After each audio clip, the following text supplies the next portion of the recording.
Breaking news आपल्या समोर येते. पाथर्डीत ऑक्सिजन ॲग्रो टुरिझमचा लोकार्पण सोहळा उद्या. पाथर्डी तालुक्यातील जोहारवाडी येथे प्रगतशील शेतकरी अनिल बांडेकर यांनी उभारलेले ऑक्सिजन ॲग्रो टुरिझम आता सगळ्यांसाठी खुले होत असून या प्रकल्पाचा लोकार्पण सोहळा रविवार दिनांक 12 एप्रिल रोजी सायंकाळी 5 वाजता पार पडणार आहे. या सोहळ्याचे उद्घाटन जिल्ह्याचे पालकमंत्री राधाकृष्ण विखे पाटील यांच्या हस्ते होणार असून मोनिकाताई राजळे, डॉक्टर सुजय विखे पाटील, संग्राम जगताप यांच्यासह अनेक मान्यवर उपस्थित राहणार आहेत. निसर्ग शेती पर्यटनाचा संगम सुमारे 10 एकर क्षेत्रात विकसित करण्यात आलेल्या या प्रकल्पात सेंद्रिय शेती, पालेभाज्या, फुलझाडे तसेच संत्रा, मोसंबी, ड्रॅगन फ्रूट आणि ऊस यासारख्या पिकांची लागवड करण्यात आलेली आहे. पर्यटकांना ग्रामीण जीवनाचा अनुभव देण्यावर विशेष भर देण्यात आला आहे. मुख्य आकर्षण स्विमिंग पूल, सेल्फी पॉईंट्स, कुटुंबासाठी आकर्षक कुटिया, वाढदिवसासाठी सुसज्ज हॉल, नैसर्गिक मीटिंग हॉल, विविध पशुपक्ष्यांचा सहवास, शेतकऱ्यांचा 15 वर्षाचा प्रवास. अनिल बांडेकर यांनी गेली 15 वर्ष सेंद्रिय शेतीवर प्रयोग करत हा प्रकल्प उभा केला आहे. पाथर्डीसारख्या दुष्काळी भागात कोकणासारखे निसर्गरम्य वातावरण तयार करण्याचा हा त्यांचा प्रयत्न विशेष ठरतो आहे.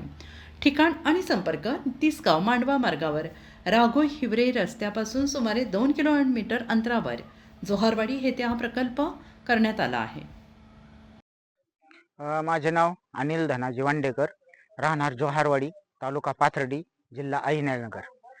मी या ठिकाणी जोहारवाडी गावामध्ये माझी वडिलोपार्जित 10 एकर शेती असून त्या शेतीवरती गेल्या 15 वर्षापासून वृक्ष लागवड, फळबाग लागवड आणि सेंद्रिय शेतीला सुरुवात केलेली आहे.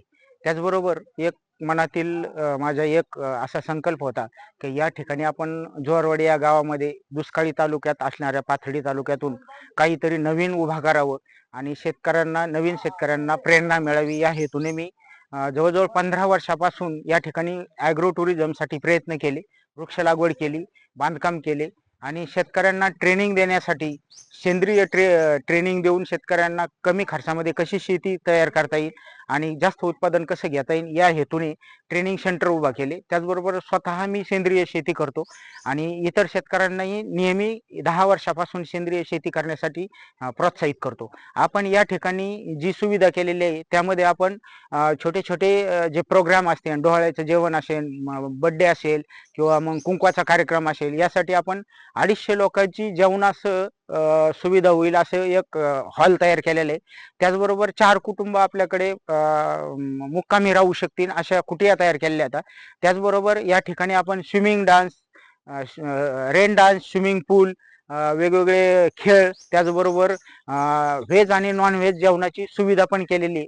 आणि आपला एक उद्देश होता की शहरी भागातील जे जीवन आहे, असे जीवन बऱ्याचशा लोकांना वाटतं की खेड्यामध्ये जाऊन काही दिवस आपण सुट्टीमध्ये घालावेत, जेणेकरून कर्कश आवाज आणि यातून आपल्याला थोडंसं वातावरणात बदल व्हावा. या ठिकाणी आम्ही नक्कीच नंदनवन तयार करण्याचा प्रयत्न केलेला आहे आणि या ठिकाणी येऊन आपण याचा आनंद घ्यावा या हेतूने आम्ही या दिनांक 12/4/2000 रोजी सायंकाळी 5 वाजता नामदार डॉक्टर राधाकृष्ण विखे पाटील साहेब, त्याचबरोबर शेवगाव पाथर्डी विधानसभा मतदारसंघाच्या माननीय नामदार मोनिकाताई राजळे आणि संग्राम भैया जगताप नगर शहर आमदार यांच्या उपस्थितीत आणि अनेक प्रमुख पाहुण्याच्या उपस्थितीमध्ये 5 वाजता याचा शुभारंभ करत आहोत.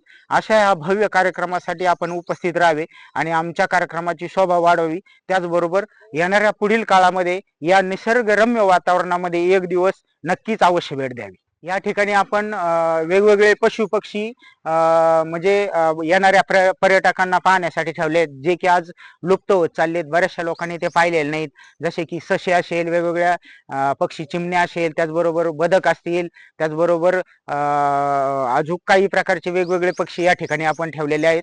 त्याचबरोबर आपण या ठिकाणी भाजीपाला सेंद्रिय 1 एकर शेतीमध्ये करतोय. त्याचबरोबर ड्रॅगन फ्रूट 1 एकर शेतीमध्ये सेंद्रिय करतोय. त्याचबरोबर आपण या ठिकाणी संत्रा, मोसंबी, डाळिंब आणि सेंद्रिय ऊस पण आपण या ठिकाणी करत आहोत. तर तुम्ही या ठिकाणी येऊन एक दिवस अवश्य वेळ द्यावी, जेणेकरून तुम्हाला आम्ही जे परिश्रम घेतलेत गेल्या 15 वर्षामध्ये जोहारवाडी सारख्या छोट्या गावामध्ये आणि दुष्काळी पट्ट्यामध्ये जे आम्ही निर्माण केले, याचा आनंद तुम्हाला मिळावा आणि तुम्ही आनंदी झालात तर आम्हाला त्यात नक्कीच समाधान होईल. दिनांक 12/4/2026 रोजी रविवारी 5 वाजता या ठिकाणी शुभारंभाचा कार्यक्रम आहे. तरी हेच निमंत्रण समजून आपण या ठिकाणी कार्यक्रमाला शोभा वाढवावी, उपस्थिती नोंदवावी, हेच माझे शेवटचे तुम्हाला निमंत्रण आहे.